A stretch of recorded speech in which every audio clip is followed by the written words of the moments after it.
So before beginning this episode, I have a few things to say. This entire episode is a story about a client who was mistreated by her therapist and how she managed to get his license revoked. It's a complicated story with a lot of twists and turns. The client is a patron by the name of Maite.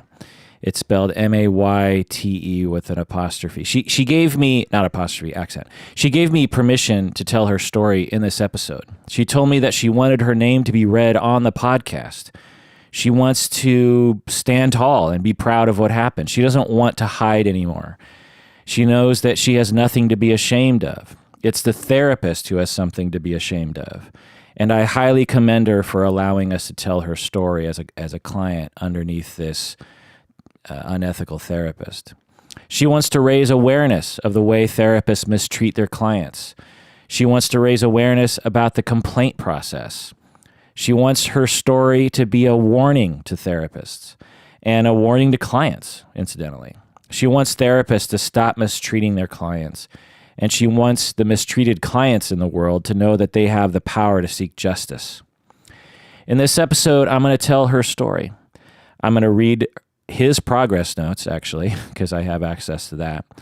I have his progress notes because Maite sent them to me. I'm also going to read her account of what happened. I'm going to review the ethical codes and the guidelines regarding using touch in therapy, because that's the issue, is that he was touching her.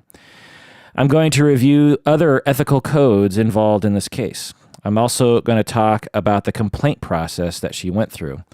And I'm going to talk about what the state decided to do to the therapist. Welcome to the Psychology in Seattle podcast. I'm your host, Dr. Kirk Honda. I'm a licensed therapist and a professor.